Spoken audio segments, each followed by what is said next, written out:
question's asking me, what is a company's contribution margin rounded to the nearest million? Contribution margin. We have a very simple formula that I use, and that is my contribution margin is equal to sales minus my variable costs. Sales minus the variable costs. That's just the basic concept of it, and it works. So they're asking me to calculate the contribution margin. I'm going to take the sales. They gave me that number. The sales are $37,900, and it tells me that the variable cost down here consists of the food and packing, the payroll, and 40% of the general selling and admin expense. So let's make a little calculation here. I need to take 40% of the $5,500 number,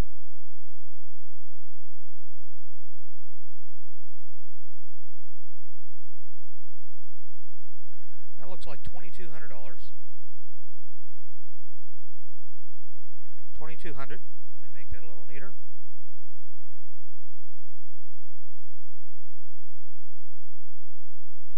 I'm going to add the 9803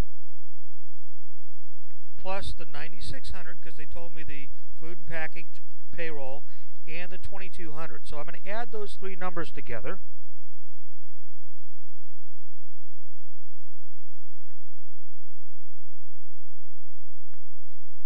So my total variable costs equal $21,603. So I've added the 9803, the 9600. I've added those three numbers together, and I get $21,603. I can now calculate my contribution margin by going back to that formula up here. I'm going to take the sales minus my variable costs. Give myself a little more room here. My sales are $37,900. My variable cost, which I just calculated, $21,003 it looks like. Subtract that, and that'll give me a contribution margin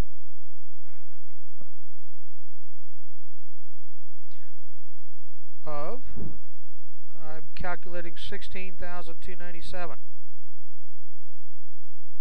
$16,297.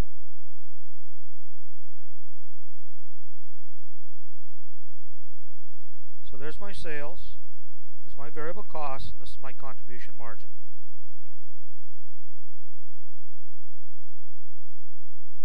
Continuing on with this question, it says, B, what is Wicker Company's contribution margin ratio? Contribution margin ratio is nothing more than a percentage. We're going to take the contribution margin and divide it by sales, and that will give us our contribution margin ratio. So the contribution margin, if I take the contribution margin of $16,297, divide that by sales of $37,900, that's going to give me a percentage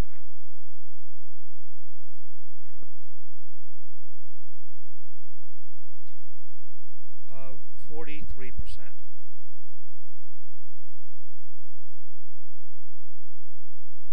Now we'll go to part C. It's partially covered, excuse that, but we can work around it.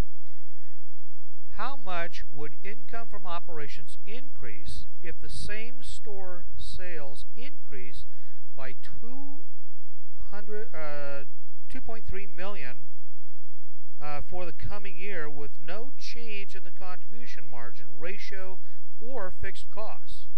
So if we're going to increase our sales, fixed costs are going to remain the same, and our contribution margin is going to be the same, then we can take the $2.3 million, multiply it times the contribution margin ratio. So I'm going to multiply this number times 43%, because that's my contribution margin, which is going to go straight down to my net income, because the fixed costs aren't going to change. So I can multiply 2300 times 0.43, and it's going to increase $989 million would be the increase in my profit.